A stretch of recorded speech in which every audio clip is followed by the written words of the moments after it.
भूतिया स्कूल की कहानी। एक छोटे से गांव में एक पुराना स्कूल था जो काफी समय से बंद पड़ा था। बच्चे कहते थे कि उस स्कूल में अजीब आवाजें आती थीं और रात के समय कोई दिखाई देता था। एक दिन गांव में एक नया लड़का रघु आया।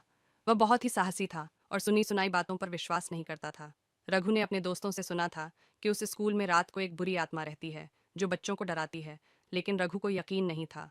एक रात उसने अपने दोस्तों को चुनौती दी कि वह अकेले उस स्कूल में रात बिताएगा। रघु रात को स्कूल की ओर बढ़ा। स्कूल की खिड़कियां बंद थीं और दरवाजे के पास घना अंधेरा था। जैसे ही रघु ने दरवाजा खोला, एक ठंडी हवा ने उसका स्वागत किया। अंदर हर जगह सन्नाटा था, लेकिन अचानक उसे किसी के कदमों की आवाज सुनाई दी। रघु मुड़ा, लेकिन वहां कोई नहीं था। तभी उसे स्कूल के पुराने कमरे से एक हल्की सी आवाज सुनाई दी, जैसे कोई चुपके बातें कर रहा हो। रघु डरते हुए उस कमरे की ओर बढ़ा। जैसे ही उसने कमरे का दरवाजा खोला, अंदर की बत्तियां अपने आप जल गईं और उसने देखा कि एक पुरानी बेंच पर कोई लड़की बैठी थी जो उसे घूर रही थी। रघु डर के मारे बोल न सका।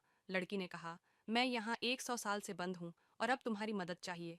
रघु ने हिम्मत जुटाकर पूछा, तुम कौन हो? लड़की ने बताया कि वह इस स्कूल की पहली छात्रा थी और एक बार स्कूल में आग लग गई थी जिससे उसकी मौत हो गई।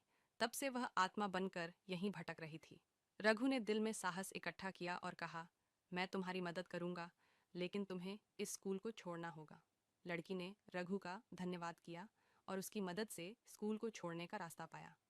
रघु ने उसे एक प्राचीन किताब दी जो आत्मा को शांति दिलाने वाली थी। अगली सुबह स्कूल को लेकर सारी डरावनी बातें खत्म हो गईं और गांव के लोग यह समझ गए कि कभी-कभी डर सिर्फ हमारी कल्पना होती है और साहस से हम उसे दूर कर सकते हैं।